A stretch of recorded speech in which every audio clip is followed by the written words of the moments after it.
हरे कृष्णा।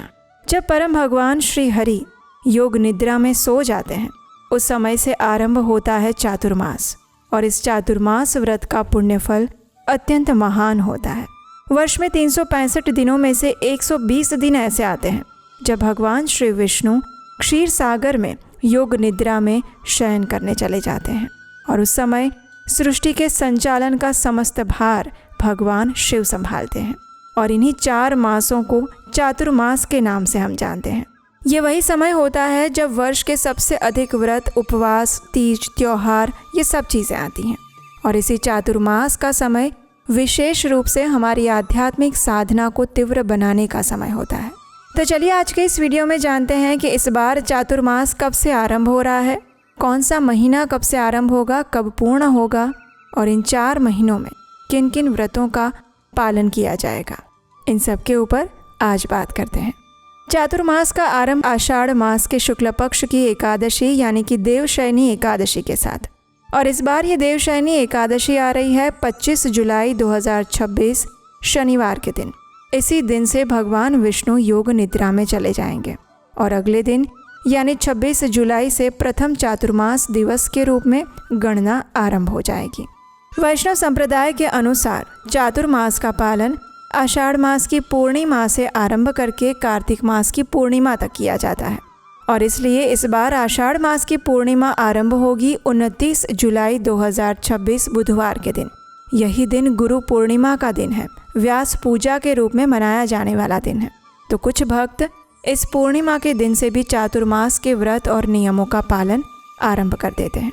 तो चाहे आप एकादशी से चातुर्मास आरंभ करने जा रहे हैं या फिर पूर्णिमा से, दोनों ही परंपराएं शास्त्र सम्मत है। आप दोनों में से किसी भी दिन से चातुर्मास व्रत का आरंभ कर सकते हैं। आइए अब जानते हैं कि इस बार चातुर्मास के अंतर्गत आने वाले 4 मास यानी कि श्रावण, भाद्रपद, अश्विन और कार्तिक कौन कौन सी तारीख से आरंभ होंगे और कब समाप्त होंगे। सबसे पहले श्रावण मास का आरंभ हो जाएगा 30 जुलाई 2026 गुरुवार के दिन से, और इसकी समाप्ति होगी 28 अगस्त 2026 शुक्रवार के दिन।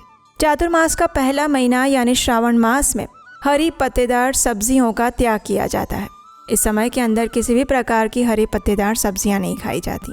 उसके बाद दूसरा महीना यानी भाद्रपद मास आरंभ हो जाएगा 29 अगस्त 2026 शनिवार के दिन से, और ये भाद्रपद मास समाप्त होगा 26 सितंबर 2026 शनिवार के दिन।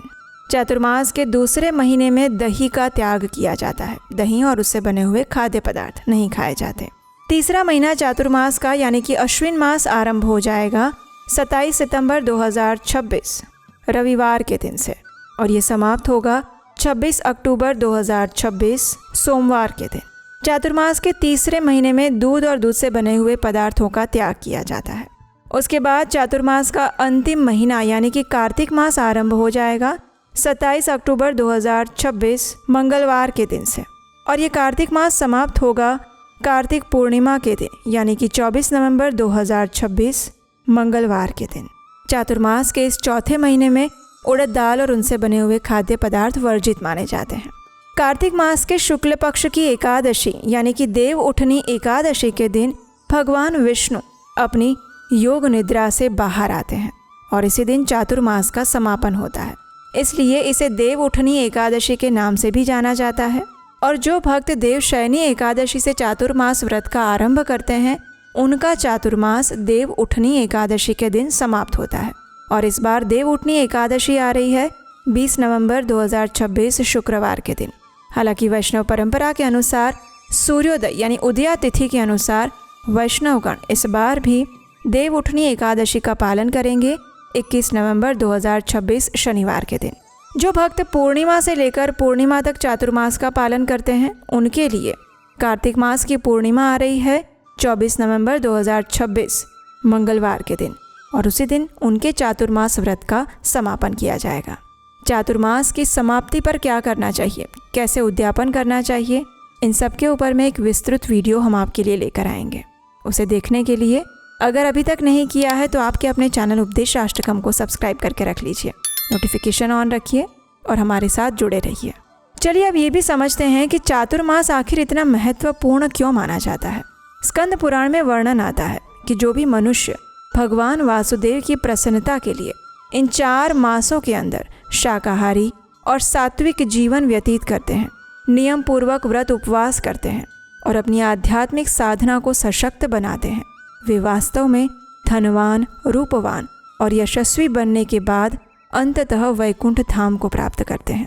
और वर्षा ऋतु में आने वाले इन 4 मासों में स्वास्थ्य की दृष्टि से भी अगर देखा जाए तो संयमित आहार और विहार का पालन करना अत्यंत लाभदायक माना जाता है और इसीलिए चातुर्मास का विशेष रूप से हम पालन करते हैं। इस चातुर्मास के दौरान कोई भी शुभ या मांगलिक कार्य नहीं किए जाते, यज्ञ, होम, हवन, विवाह इत्यादि नहीं किए जाते हैं, क्योंकि ये समय अधिक से अधिक हमारी आध्यात्मिक यात्रा को मजबूत बनाने का समय होता है। इन्हीं 4 मासों के अंदर वर्ष के सबसे ज़्यादा त्योहार, व्रत, उपवास इत्यादि आते हैं। जैसे कि इसी 4 मास में आते हैं नाग पंचमी, रक्षाबंधन, बलराम पूर्णिमा, कृष्ण जन्माष्टमी, राधा अष्टमी, गणेश चतुर्थी, शारदीय नवरात्रि, दशहरा, शरद पूर्णिमा, तुलसी विवाह, करवा चौथ, धनतेरस, दीपावली इत्यादि। अगर आप ये जानना चाहते हैं कि इस चातुर्मास का पालन कैसे करना चाहिए, कैसे संकल्प ले सकते हैं, किन किन नियमों का अवश्य पालन करना चाहिए, अगर आप इन सब के विषय में जानना चाहते हैं तो नीचे कमेंट बॉक्स में हमें लिखकर बताइए। अगर आपकी इच्छा हुई तो हम चातुर्मास की संपूर्ण विधि वाला वीडियो भी आपके लिए लेकर आएंगे। इस आने वाले पावन चातुर्मास का पालन करने के लिए तैयार हो जाइए, क्योंकि ये दुर्लभ अवसर होता है जब हम अपनी आध्यात्मिक साधना को तीव्र बनाकर भगवान श्री कृष्ण के प्रति अपनी शरणागति को बढ़ा सकते हैं, अधिक से अधिक नाम जप करके अपनी चेतना को शुद्ध बना सकते हैं। तो इसलिए प्रयास करके इस चातुर्मास में कोई ना कोई नियम अवश्य धारण करें। तो ये था आज का चातुर्मास कब है ये विशेष वीडियो। आशा है ये जानकारी आपको उपयोगी लगी होगी। अगर ऐसा है तो इस वीडियो को लाइक करें और अन्य लोगों को भी शेयर करें। और अगर आप पहली बार इस चैनल पर आए हैं तो हम आपको एक और चीज़ बताना चाहते हैं कि हमारी वैदिक संस्कृति में एक महान विज्ञान छुपा हुआ है। उसका नाम है गर्भ विज्ञान और उसका अर्थ होता है एक ऐसे सामर्थ्यवान, सुदृढ़, सशक्त और गुणवान आध्यात्मिक संतान को जन्म देना जो आने वाले समय में एक उज्जवल भविष्य और समाज की रचना कर सके। तो अगर आप गर्भवती महिला हैं या फिर आने वाले समय में प्रेगनेंसी प्लान कर रहे हैं तो आपके लिए हम एक स्पेशल वेबिनार लेकर आ रहे हैं, जिसमें मैं पर्सनली आकर आपके साथ गर्भ विज्ञान के ये सारे रहस्य शेयर करूंगी। अगर आप इंटरेस्टेड हैं तो नीचे डिस्क्रिप्शन बॉक्स में उसका लिंक दिया हुआ है, वहां पर जाकर आप इस वेबिनार के लिए रजिस्ट्रेशन कर सकते हैं। और हम आपसे मिलेंगे ऐसे चातुर्मास से जुड़ी हुई और भी महत्वपूर्ण जानकारियों के साथ आपके अपने चैनल उपदेशाष्टकम पर। हरे कृष्ण।